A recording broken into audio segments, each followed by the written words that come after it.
할렐루야. 네, 오늘도 우리를 이기게 하시고 또 승리하게 하시는 하나님께서 우리 성도들과 우리 자녀들 가운데 함께 하실 줄로 믿습니다. 오늘은 본문을 중심으로 마태복음 강의 5번째 시간으로 광야로의 초대라는 제목으로 하나님 말씀 전할 때 은혜의 시간이 되시기를 소망합니다. 우리 서로 이렇게 인사하겠습니다. 성도님의 믿음 생활이 기대가 됩니다. 성도님의 믿음 생활이 기대가 됩니다. 기대하는 마음으로 인사하셔야죠. 다시 한번 시작. 성도님의 믿음 생활이 기대가 됩니다. 기대가 됩니다. 할렐루야. 이번 주 새벽에 사무엘하 3장 말씀을 보면서 이런 은혜를 이제 함께 나누었는데요. 사울의 집은 점점 약해가고 다윗은 점점 강하여 간다. 다윗의 집은 점점 강하여 간다. 말씀을 나누면서 이제 다윗은 시간이 지날수록 점점 강해지고 성장하고 성숙해진다면 시간은 지날수록 사울의 집은 점점 약해진다는 것이죠. 시간은 다윗 편이에요. 다윗 편. 자, 우리 성도들이 시간이 여러분 편이 되시기를 축복합니다. 시간이 흐르면 흐를수록 성장하고 성숙해지고 또 하나님을 닮아가는 우리 성도들 되시기를 소망합니다. 시간이 우리 편이다. 시간이 우리 편이다. 그래서 우리 성도님들을 보면서 저희가 그런 기대가 돼요. 시간이 흐를수록 우리 하나님, 우리 성도들 성숙하게 하실 것이다. 또 우리 교회학교 친구들을 바라보면서 시간이 흐를수록 더 주님의 자녀로 또 주님의 백성으로 또 아름답게 세워줄 줄로 믿습니다. 그래서 예수님도 시간이 흐를수록 저렇게 지혜가 충만하여지고 하나님의 은혜가 그 위에 임하셨어요. 우리 교회 함께 예배하는 우리 교회학교 친구들에게도 시간이 흐를수록 지혜와 지식이 자라고 은혜가 충만한 우리 교회학교 친구들 되시기를 축복합니다. 요즘 하나님께서 저에게 기대하는 마음을 주세요. 무슨 마음을 주신다? 기대하는 마음을 주시는 하나님. 기대하는 마음을 주시는 하나님. 시작. 기대하는 마음을 주시는 하나님. 서로가 서로를 향해 기대하는 마음이 있다는 건 좋은 거예요. 부부간에 서로 기대하는 마음이 있으면 행복한 건데 기대가 끝났다. 이건 걱정이 좀 되는 거예요. 서로 기대가 넘치기를 축복합니다. 저는 성도님을 바라보면서 기대가 됩니다. 제가 성도님들 바라보면서 기대가 된다고요. 할렐루야. 네, 제가 여러분을 바라보면서 기대가 돼요. 여러분도 저를 보면 기대가 되십니까? 정말입니까? 아유, 감사합니다. 서로가 서로를 기대하고 시간이 흐를수록 더 좋아지고 시간이 흐를수록 더 성숙해져가는 우리 성도들이 될 줄로 믿습니다. 서로 다시 한번 인사할게요. 자, 성도님이 기대가 됩니다. 시작. 성도님이 기대가 됩니다. 기대가 됩니다. 자, 오늘 읽은 이 마태복음 3장에서 세례 요한이 등장하게 됩니다. 세례 요한 등장에 따른 메시지 우리들이 참 많이 있는데, 자, 마태복음 3장 1절 2절에 보니까 그때에 세례 요한이 이르러 어디 광야에서 전파하여 말하되, 그렇죠, 유대 광야에서 전파하여 말하되 회개하라 천국이 가까이 왔느니라 하였으니라고 하면서 세례 요한이 지금 어디에서 전파하고 있어요? 유대 광야에서 전파하고 있습니다. 그의 메시지가 무엇입니까? 2절에 보니까 무엇하라? 그렇죠. 회개하라. 천국이 가까이 왔다. 회개를 선포하고 있습니다. 그러면서 3절, 4절에 보면 그가 누구인지를 말해주고 있는데 이사야서를 인용하면서 이렇게 말하죠. 자, 3절. 그는 선지자 이새를 통하여 말씀하신 자라 일렀으되 광야에 외치는 자의 소리가 있어 이르되 너희는 주의 길을 준비하라. 그가 오실 길을 곧게 하라 하였느니라. 이 요한은 낙타털 옷을 입고 허리에 가죽띠를 띠고 음식은 메뚜기와 석청이었더라 라고 말하면서, 자, 이사야서를 통하여 말씀하신 자가 이르시되, 여러분 광야에, 여러분 성경 보세요. 광야에라는 단어에 뭐 표시가 되어 있지 않아요? 그렇죠. 어떤 분은 뭐 기억, 뭐 리을 성경책마다 순서에 따라서 뭔가 표시 각주가 달려 있어요. 여러분 그 밑에 보니까 성경 구절을 이야기하고 있죠. 뭐라고 얘기하고 있어요? 이사야 40장 3절을 표시하고 있어. 요 말씀이 어디 말씀이다? 이사야 40장 3절 말씀. 그래서 43이라고 표시가 되어 있을 거예요. 그래서 이사야 말씀에서 이 말씀을 통해서 구약의 이사야 말씀을 통해 지금 세례 요한이 등장했음을 보여주는 것이죠. 그래서 광야에 외치는 자의 소리가 있을 것이다. 그가 주의 길을 준비할 것이다. 그가 나타날 것이다 라고 말하면 누가 등장한 거예요? 세례 요한이 등장한 거예요. 자, 다시 한번 4절을 주목해 보세요. 자, 요한이 무슨 옷을 입고 있어요? 낙타 털옷을 입고 있고 허리에 무슨 띠? 가죽띠. 무엇을 먹고 있어요? 메뚜기와 석청. 요즘으로 보면 구하기 어려운 비싼 것들이에요. 건강식이에요. 보약이에요. 그러나 그 시대에는 아니에요. 그 시대에는 자신의 몸을 보호하기 위한 이런 보피 입었네 이렇게 보시면 안 돼요. 광야에서 살기 위한 최소한의 음식이고 또 자기를 보호하는 옷인 것입니다. 자, 세례 요한이 입은 옷을 보니까 누구를 많이 닮아 있어요. 누구를 많이 닮아 있느냐? 열왕기하 1장 8절에 보니까 읽어볼까요? 1장 8절 시작. 그들이 그에게 대답하되 그는 털이 많은 사람인데 허리에 가죽띠를 띠었더이다 하니 왕이 이르되 그는 디셉 사람 누구로다? 그렇죠, 엘리야다. 우리는 잘 보면 몰라요. 우리는 엘리야를 못 봤으니까. 그러나 이 시대의 사람들, 이 시대의 성경을 알았던 유대인들은 저 세례 요한이 입은 옷을 보는 순간 엘리야가 딱 떠오른 거예요. 엘리야가 나타났다. 엘리야는 죽음을 보지 않고 승천하셨거든요. 그 엘리야가 다시 오셨구나. 그런 의미의 엘리야, 세례 요한이 나타났음을 말해주고 있는 겁니다. 그리고 엘리야가 나타났다라는 듣는 순간 그들은 이 말씀이 떠올랐을 거예요. 말라기 말씀. 자, 말라기 3장 1절 읽어봅시다. 시작. 만군의 여호와가 이르노라. 보라, 내가 내 사자를 보내리니 그가 내 앞에서 길을 준비할 것이요 또 너희가 구하는 바 주가 갑자기 그의 성전에 임하시리니 곧 너희가 사모하는 바 언약의 사자가 임하실 것이니라. 내가 내 사자를 보내겠다. 누구를 보내겠다? 사자를 보내겠다. 그가 내 앞에서 길을 무엇할 것이요? 준비할 것이다. 사자를 보낸다고요? 그 사자가 누구일까? 말라기 4장에 보니까 이런 말씀이 나와요. 자, 4장 5절 6절 시작. 보라, 여호와의 크고 두려운 날이 이르기 전에 내가 선지자 엘리야를 너희에게 보내리니 그가 아버지의 마음을 자녀에게로 돌이키게 하고 자녀들의 마음을 그들의 아버지에게로 돌이키게 하리라.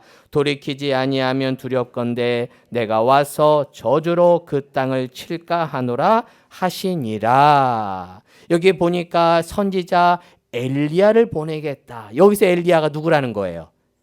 그렇죠. 세례 요한을 보내겠다는 거예요. 그래서 세례 요한이 나타나면 그가 6절에 보니까 아버지의 마음을 자녀에게로 돌이키게 하고 자녀들의 마음을 그들의 아버지에게로 돌이키게 하리라. 이게 무슨 말이냐?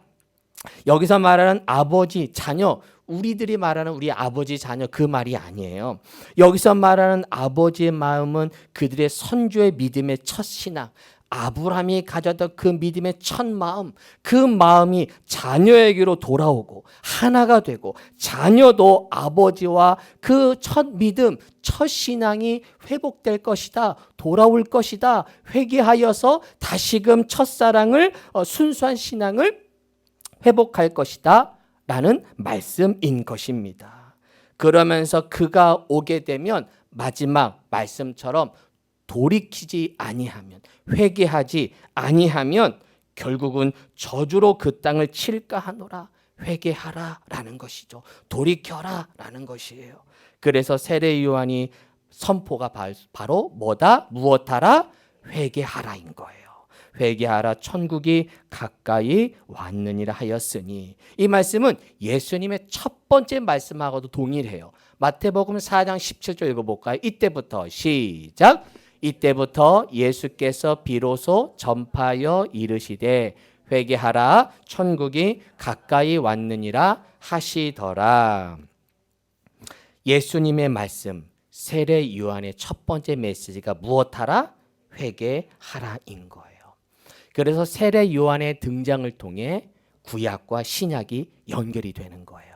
그래서 말라기가 성구약의 끝이 말라기로 끝나거든요. 말라기가 끝, 그리고 중간사 400년이 있고, 그리고 신약 마태복음이 쓰여지면서 이제 그 중간을 연결한 엘리야를 보낼 것이다. 그 엘리야의 모습을 가진 세례 요한이 등장하면서 구약의 예언이 신약의 성취가 되고, 그래서 엘리야가 나타날 것이다. 그가 준비할 것이다. 예배할 것이다. 즉 세례 요한이 등장을 통해 예수님이 오실 거구나. 예수 그리스도의 일이 사역이 시작될 것이구나 라는 것을 우리가 암시하는 겁니다. 제가 자료를 찾다 보니까 어느 목사님 이런 표현을 써요. 갑자기 여러분 도로를 가다 보면 갑자기 사이렌이 지나갑니다. 오토바이 경찰차들이 막 지나가기 시작하면 우리는 딱 느낌이 오죠. 그렇죠. 뭔가 높은 고위직의 관료가 올 것이다. 혹은 대통령이 올 것 같다. 뭔가 사이렌이 울리고 뭔가 비상등을 켜고 경찰차를 줄 서서 착 가는 순간 우리 그 다음에 누가 나타날 것을 암시하듯이 지금 세례 요한이 이 선포를 통해 예수님의 사역이 시작될 것이다. 그래서 이제 오늘 말씀이 마치고 다음 주부터는 이제는 예수님의 사역이 시작되고 예수님의 공생의 활동이 시작되는 것을 보게 되는 것이죠. 자, 오늘 본문을 통해 딱 두 가지의 단어를 집중하면서 두 가지 메시지를 여러분 함께 나누도록 하겠습니다. 첫 번째는 광야. 시작. 광야. 이 광야에 대한 말씀을 함께 나눌 건데요. 자, 마태복음 3장 1절, 3절, 5절 읽어봅시다. 시작. 그때에 세례 요한이 이르러 유대 광야에서 전파하여 말하되 3절 그는 선지자 이새를 통하여 말씀하신 자라 일렀으되 광야에 외치는 자의 소리가 있어 이르되 너희는 주의 길을 준비하라 그가 오실 길을 곧게 하라 하였느니라. 5절 이때에 예루살렘과 온 유대와 요단강 사방에서 다 그에게 나와. 지금 세례 요한이 있는 곳이 어디예요? 유대 광야예요. 유대 광야에서 세례 요한이 외치고 있습니다. 여러분 유대 광야 혹시 보셨나요? 유대 광야 사진을 좀 몇 개 가져왔어요. 저 이스라엘 땅의 유대 광야의 모습, 사막이 아주 있는 저 사막 같은 지역입니다. 저 유대 광야에서 세례 요한이 홀로 외치고 있는 것이에요. 사람들이 없는, 사람들이 살 수 없는 저 유대 광야에서 사도 바울이 세례 요한이 선포하고 있죠. 다시 말씀을 봅시다. 지금 사람들이 없는 광야에서 이 세례 요한은 회개를 선포합니다. 여러분, 회개를 선포하고 말씀을 선포할 때 이렇게 사람들이 있는 곳에서 설교해야 되는 거 아니에요? 사람들이 있는 곳에서 메시지를 전해야죠. 왜 사람들이 없는, 사람들이 있지도 않는 저 척박한 저 유대 광야에서 세례 요한은 외친 걸까요? 요즘으로 판단한다면 잘못된 전도 방법 아니에요? 사람들이 있는 곳에서 전도해야죠. 사람들이 있는 곳에서도 복음을 전해야죠. 그래야 사람들이 들을 거 아니에요. 왜 듣지도 않는 곳에서 이 세례 요한은 선포하고 있는 것일까요? 그 이유는 하나님의 뜻이기 때문에. 무슨 뜻이기 때문에? 하나님의 뜻이기 때문에. 3절 보세요. 저 3절의 말씀을 이루기 위해 이 세례 요한은 이사야의 말씀이 나를 향한 말씀임을 알고 광야에 외치는 자의 소리가 있어 이르되 너희는 주의 길을 준비하라 그가 오실 길을 곧게 하라. 이 세례 요한은 사명을 다하기 위해 저 말씀이 나를 향한 말씀임을 알고 그 말씀을 이루기 위해 광야로 갑니다. 그 사명을 이루기 위해 홀로, 사람들이 보든 안 보든 그 사명을 위해 홀로 유대 광야로 들어갑니다. 주님의 뜻을 이루기 위해서인 것이죠. 여러분, 때로는 주님의 사명을 위해 마치 광야에 우리가 외롭게 있을 때가 있습니다. 홀로 이 사역을 감당할 때가 있습니다. 누가 알아주든 안 알아주든 외롭게 주님의 사역을 감당할 때가 있습니다. 그때 기억하시길 바랍니다. 주님은 알고 계신다. 누가 알고 계신다? 주님은 알고 계신다. 주님의 사명을 위해, 주님의 뜻을 위해 때로는 사람들이 없는 저 광야 같은 곳에 내가 들어가서 사람들이 가지 않은 그 사역의 장소, 섬김의 장소를 나를 부르실 때가 있는 것이죠. 그럴 때 그 사명을 감당해야 되는 것입니다. 제가 이런 비유를 들어봤어요. 빛과 같은 사명, 소금과 같은 사명. 다 필요해요. 다 필요하고 빛과 같은 사명이 있어요.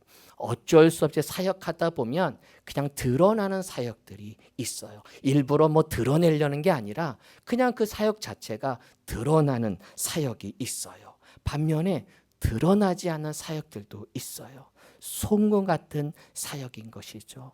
둘 다 필요하고 다 소중한 사역입니다. 근데 문제는 성도들이 빛과 같은 드러나는 사역은 하는데 점점 시간이 흐를수록 소금과 같은 사명자들이 사라진다는 거예요. 왜? 보여지지 않으니까, 드러나지 않으니까. 사명을 위해서 누군가는 저 광야 같은 곳에서, 소금 같은 곳에서 녹아져야 되는데 그렇게 하지 않고 때로는 알아주지 않는 곳에도 있어야 되는데, 저는 바람이 있다면 우리 주님의 백성들은 이 소금 같은 자리, 드러나지 않는 자리, 녹아지는 자리, 있는 듯 없는 듯 보여지지 않는 그런 자리이지만 그 사명의 자리를 마지막까지 지키는 우리 성도들 되기를 축복합니다. 할렐루야. 세례 요한이 광야에서 회개를 선포하면서 사람들을 이 광야로 초대합니다. 사도 세례 요한이 광야로 가고 사람들을 광야로 초대합니다. 사람들에게 가는 것이 아니라 사람들을 광야로 초대합니다. 6절에 보니까, 5절 마지막에 보니까 예루살렘과 온 유대와 요단강 사방에서 다 그에게 나옵니다. 그에게 다 나옵니다. 세례 요한에게 다 사람들이 나옵니다. 자기들의 죄를 자복하고 요단강에서 세례도 받습니다. 여러분, 광야로 이 세례 요한이 사람들을 초대하고 있어요. 초대하고 있어요. 광야로 초대하고 있어요. 여러분, 광야는 어떤 곳이에요? 광야는 어떤 곳이에요? 신명기 말씀에 참 광야를 잘 표현한 말씀이 있습니다. 신명기 8장 15절 16절 읽어볼까요? 시작. 너를 인도하여 그 광대하고 위험한 광야 곧 불뱀과 전갈이 있고 물이 없는 간조한 땅을 지나게 하셨으며 또 너를 위하여 단단한 반석에서 물을 내셨으며 내 조상들도 알지 못하던 만나를 광야에서 내게 먹이셨나니 이는 다 너를 낮추시며 너를 시험하사 마침내 내게 무엇을 주려 하심이었느니라? 복을 주려 하심이었느니라. 여러분, 광야는 외로운 곳이에요. 위험한 곳이에요.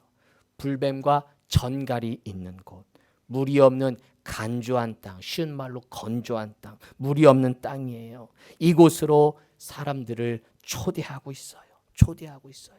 광야로 와라. 광야로 들어와라. 나에게로 와라. 광야는 분명히 불뱀과 전갈이 있고 물이 없는 이러한 고통의 땅입니다. 그런데 광야에는 두 얼굴을 가지고 있어요. 고통의 얼굴이면서 은혜의 얼굴을 가지고 있어요. 고통의 얼굴 속에 불뱀, 전갈, 물이 없는, 사람이 살 수 없는 그런 고통의 장소이지만 다른 얼굴은 은혜의 장소입니다. 분명히 사람이 살 수 없는 곳을 이스라엘 백성들이 지나가고 있어요. 살게 하고 계세요. 40년 동안 그들이 광야길을 걸으면서 출애굽 가나안 땅까지 가기까지 40년 동안 그 광야길을 헤매면서 하나님이 그들을 인도하고 계십니다. 단단한 반석에서 물을 내시는 하나님, 조상들이 알지 못하는 만나도 내려주신 하나님, 다른 사람이 경험하지 못한 은혜를 경험한 이스라엘 백성들, 결국 나를 낮추시고 시험하셔서 나중에 나에게 무엇을 주려? 무엇을 주려? 그렇죠. 복을 주시기 위해 그 광야로 나를 초대하고 있는 것이죠. 이런 말을 만들어 봤어요. 외로운 곳이지만 함께하는 곳입니다. 시작. 외로운 곳이지만 함께하는 곳입니다. 갈급한 곳이지만 풍성한 곳입니다. 시작. 갈급한 곳이지만 풍성한 곳입니다. 고통의 얼굴과 은혜의 얼굴이 함께 있는 곳입니다. 시작. 고통의 얼굴과 은혜의 얼굴이. 혹시 성도 가운데 광야를 만난 성도가 있습니까? 외로운 곳이지만 하나님이 함께하고 있음을 여러분 경험하기를 바랍니다. 갈급함을 경험한 분이 있습니까? 목마르고 그런 간조한 땅을 걷는 분이 있습니까? 하나님의 함께 하심으로 은혜로 풍성히 적셔주시는 은혜를 경험하기를 소망합니다. 고통의 얼굴만 보여지는 분들이 있습니까? 힘든 분들만 그런 고통의 얼굴만 보여져요. 하지만 그 속에 그 옆에 계신 은혜의 얼굴, 나에게 함께 하시는 그 은혜의 얼굴을 발견하기를 바랍니다. 만나를 먹이시고 물을 내시고 불기둥 구름기둥으로 우리를 인도하시는 하나님, 이끌어 주시는 하나님, 그 하나님을 경험하는 우리 성도들 되시기를 축복합니다. 저도 목회하면서 늘 광야를 주세요. 광야 학교에 꼭 입학시키세요. 그래서 이 학교를 잘 수료하면 아유 끝났다 싶었는데 또 다른 광야 학교를 입학시켜서 또 거기서 훈련하게 하시고 또 그곳에서 나를 낮추시고 회개하게 하시고 하나님을 바라보도록, 그래서 마침내 복을 주려 하심이라.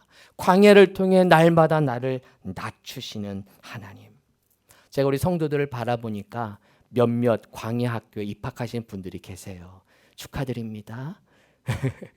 광야를 만날 때가 있어요. 생각하지 못했던 광야, 불뱀과 전갈이 있는 곳, 나도 모르게 어려움을 만난 그런 성도들.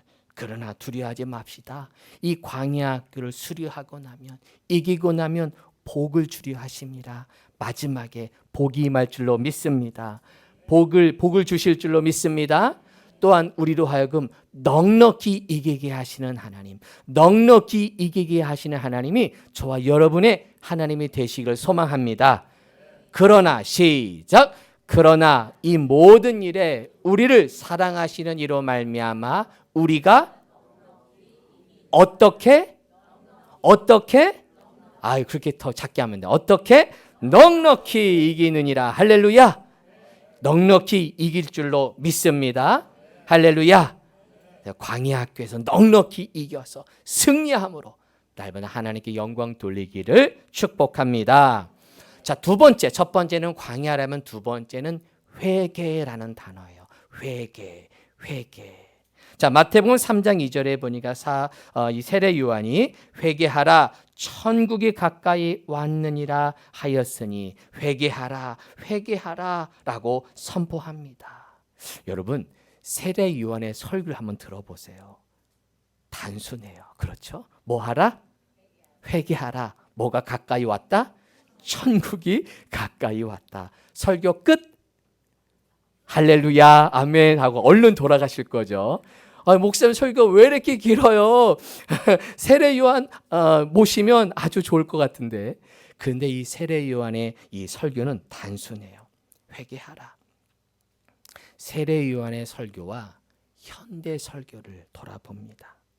세례 요한의 설교는 화려한 미사오구가 없어요. 그럴듯한 논리도 없어요. 아주 솔직하고 단순합니다. 그리고 직설적이에요. 직설적이에요. 세례 요한의 메시지 단순해요. 회개하라. 무엇하라? 회개하라.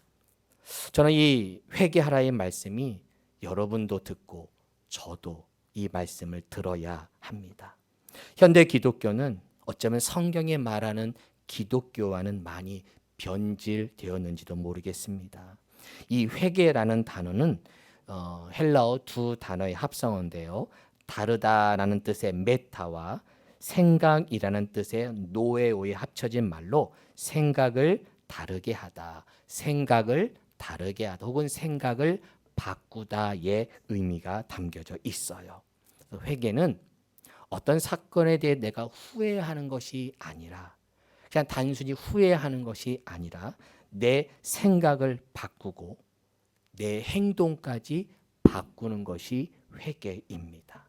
그래서 회개에는 생각과 함께 내 행동까지 달라지는 것이 회개입니다.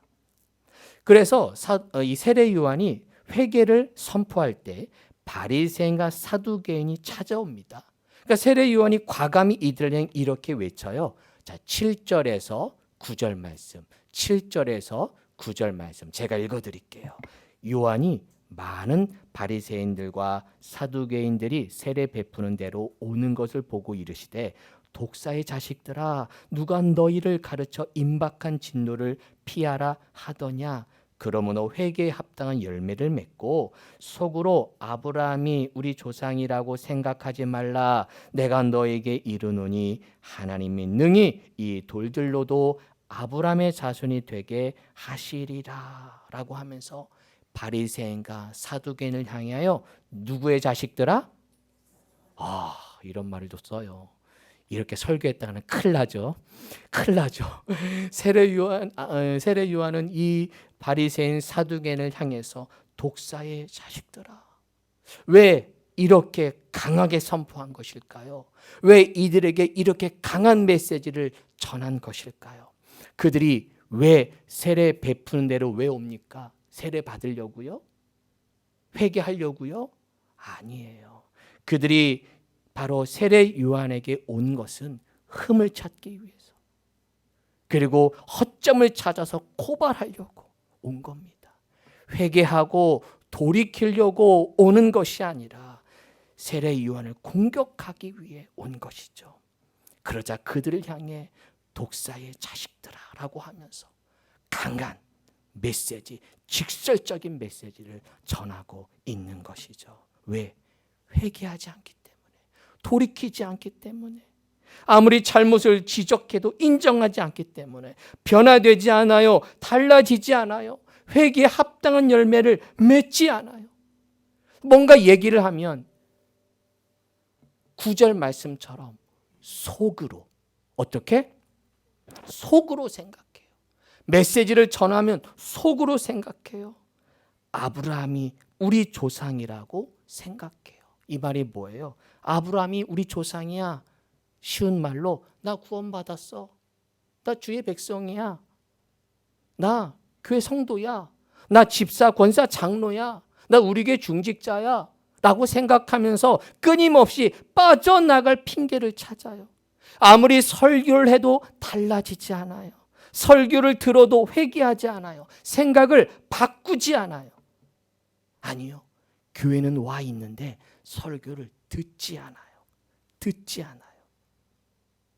설교를 들으면서도 끊임없이 속으로 생각합니다. 회개할 생각보다는 핑계댈 생각만 합니다. 변명할 생각만 합니다. 속으로. 우리는 유식하잖아요. 그죠? 우리는 드러내지 않아요. 속으로. 하지만 주님은 보고 있죠.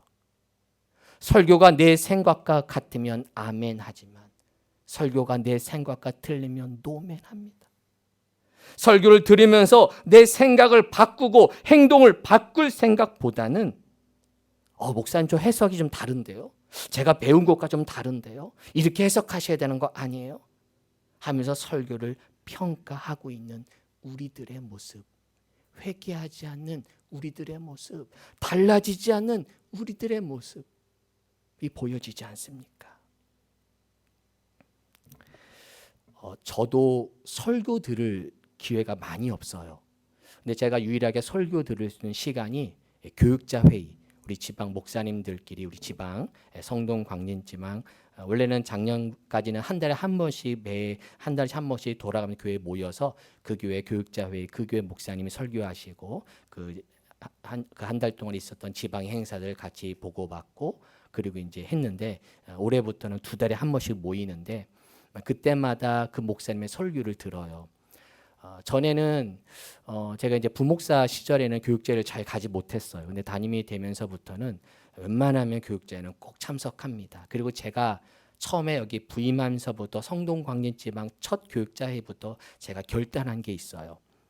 맨 앞에 앉아요. 제가 맨 앞에. 왜냐하면 보통 이렇게 교육제 회의 목사님들 다 회의하러 오시기 때문에 다 뒤에 앉으세요. 제가 마음으로 그런 부목사 하면서 그런 마음을 먹었어요. 내가 나중에 담임이 되고 내가 나중에 교육자 회의에 참석하게 될 때는 맨 앞에 앉겠다. 그래서 그 감리산이 많고 그쪽 말고 꼭 맨 앞에 앉아요. 앉아서 예배 준비하고 뭐 뒤에는 정신없죠. 회의 뭐 준비하시는 분들도 있고. 그래서 저는 오히려 그 앉아서 그 교회 목사님의 설교를 들어요. 때로는 좀 교회가 고개가 좀 갸웃갸웃하는 설교도 있겠죠. 그러나 늘 제 마음에 이런 마음을 먹어요. 오늘 나에게 주시는 말씀 내가 좀 다르더라도 좀 스타일이 조금 좀 어르신 목사님들은 또 뭐 설교보다는 또 자기 얘기 하시는 분들도 있거든요. 다양하게 하세요. 설교하시는 분들도 있고 목회 경험 이야기하는 분들 후배 목사들한테 또 겉면에 말씀 주시는 분들도 있고 어떤 말씀을 주시든 내가 주의 말씀을 듣겠습니다. 주의 말씀을 듣겠습니다. 그런 마음으로 지금껏 계속 맨 앞에 앉아서 저 스스로의 결단, 제 스스로의 마음가짐. 왜냐하면 뒤에 앉으면 이게 딴 생각해요. 누구 목사님 오셨나? 왜 이렇게 정신이 없어? 뭐 이러면서 집중이 안 되더라고요. 그래서 제가 늘 맨 앞에 앉아서 말씀을 들으려고 합니다. 저 스스로의 결단인 것이죠. 우리 모두 마찬가지예요. 어느 자리에 있든 저도 그렇고 우리 성도들도 그렇고 하나님의 말씀을 들려질 때 나로 하여금 회개하라. 무엇하라? 회개하라. 달라져라. 그 말씀 주시는 말씀을 들으시기를 소망합니다. 저는 설교 일주일 동안 여러분 설교 많이 들으세요. 뭐 온라인으로 설교 듣는 분들 있고 뭐 제 설교만 듣겠어요. 요즘 유명한 목사님 설교 얼마나 많아요. 저도 좋은 목사님 설교 들어요. 듣고 저도 또 배우기도 하고 도전도 받고. 그런데 그 많은 설교를 지식으로 듣지 마세요.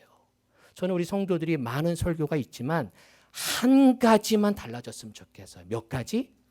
한 가지. 일주일에 한 가지만 달라집시다. 할렐루야. 제가 설교하지만 많은 대지들이 있어요. 여러분의 메시지를 몇 번 줘요. 그거 다 기억할 필요 없어요. 다 바꾸려고 하지 마세요. 더 바꾸면 이상해져요. 불안해. 갑자기 달라지면 불안해. 그냥 한 가지, 몇 가지? 한 가지. 제가 일주일에 한 가지만 달라지겠습니다. 오늘 설교 중에 내가 이거 하나 기억하겠습니다. 다 잊어버려도 돼요. 다 중요하지 않아. 중요한 건 회개하라. 달라졌느냐? 변화됐느냐? 너 어제와 오늘 달라졌느냐? 그 한 가지, 그 회개하라의 그 메시지를 전해야 되는 겁니다. 세례 요한의 이 설교 저에게도 도전이 돼요. 나는 어떤 설교를 하고 있는가? 직설적인 설교도 좀 할 줄 알아야 되는데 아무래도 목회라는 게 예언자와 다르거든요. 그래서 예언자 목회가 있고 제사장 목회가 있어요. 예언자는 강하게 선포하죠. 이렇게 선교사들 가끔 이렇게 외부 집회 오시면 그냥 교회 상관하지 막 그냥 때립니다. 그래서 부흥회 끝나면 몇몇 시험 들어 막 떠나가죠. 이분들은 목회를 생각 안 하시는 거예요. 뭐 그것도 또 그분의 역할인데 또 목회자는 교회를 또 치리해야 되잖아요. 믿음이 좋은 사람, 믿음이 약한 사람 이걸 또 하면서 잘 이렇게 격려해 가면서 가야 되니까 못했다고 독사의 자식아 이러면 큰일 나죠. 그러면서 끊임없이 제 스스로 결단한 하나님 그 중간에 잘 균형을 맞춰야 되는데 너무 제사장적 목회 너무 그냥 목회 치료하면서 그냥 아이들 어른러 두듯이 초등학교 애들 밥 먹이듯 유치원 애들 밥 먹이듯 목회하지 말게 하시고 때로는 어른 성도 맞게 강하게 메시지도 선포할 줄도 하고 때로는 그렇지 못할 때 또 이렇게 달래도 주고 하면서 제 스스로 돌아보는 겁니다. 하나님 저도 지식 전달 설교가 아니라 성경 지식을 전달하는 설교할 수도 있죠. 나 이만큼 알아요. 저 이만큼 성경 공부했어요. 저 이만큼 연구했어요. 제가 아무래도 수요일 같은 경우는 이 지명 설교를 하다 보니까 좀 지식을 해요. 자료도 준비하고. 그래서 그럴 때는 조금 성경 공부식으로 아무래도 전달이 되지만 주일만큼은 성경 지식보다는 메시지로 한 가지만 해도 회개할 것, 달라질 것. 여러분 그 메시지를 듣고 돌아설 수 있기를 축복합니다. 회개하라. 뭐하라? 회개하라. 달라질 것 한 가지. 몇 가지? 한 가지. 일주일에 한 가지씩만 달라집시다. 할렐루야. 가정에서도 한 가지만 달라지면 엄청 달라지는 거죠. 네, 목사님 우리 남편이 일주일에 이거 달라졌어요. 이번 주 설교 듣더니 이거 달라졌어요. 할렐루야. 이런 가정 저한테 카톡 하세요. 카톡 하세요. 네, 목사님 이번 주에 아무개 남편 제 와이프가 이렇게 달라졌어요. 이런 거 보내주세요. 할렐루야. 네, 한 가지 너무 많이 변하면 안 돼. 한 가지씩만 달라지기를 축복합니다. 제가 본 책 중에 저를 찔리게 한 책이 있어요. 뭐냐면 나는 왕 바리새인입니다. 내가 왕 바리새인입니다. 라는 책이에요. 허운석 선교사님이 지은 책인데 이 책은 우리 안에 여전히 살아 역사하는 바리새인 중에 바리새인, 왕 바리새인이 우리 안에 있음을 아주 적나라하게 고발하고 있어요. 우리의 모습이 하나님 앞에 들통날 때마다 나를 감추고 있는 나를 치장하고 변명할 것을 찾고 있는 나. 그럴 때 주님께서 너는 안 돼. 너는 쓸 수 없는 인간이야 라고 하시면서 나를 완전히 깨부시는 하나님. 내가 죽어야 살 수 있는 존재임을 말해주는 아주 우리 인간의 근본적 우리 신앙인. 언제부터인가 처음에는 신앙인이었는데 언제부터인가 종교인이 되어 있는 바리새인이 나도 모르게 되어 있는 겉모습은 거룩한 신앙인인데 내 속은 썩어 문들어가는 정말 세례 요한님 말씀처럼 독사의 자식이라는 말을 들을 수밖에 없는 그러한 연약한 내 안에 있는 이 왕 바리새인 같은 이 내 모습을 보여주는 그런 책입니다. 고백인 거죠. 내가 왕 바리새인입니다. 시작.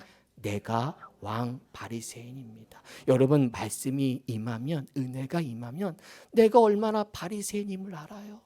내가 얼마나 더러운 자임을 알아요. 내가 얼마나 죄인임을 알아요. 이게 은혜 받은 자예요. 이 선교사님은 선교 현장에서 또 목회 현장에서 내가 왕 바리새인임을 알게 하셨어요. 이 여성 선교사님이시거든요. 내가 왕 바리새인입니다.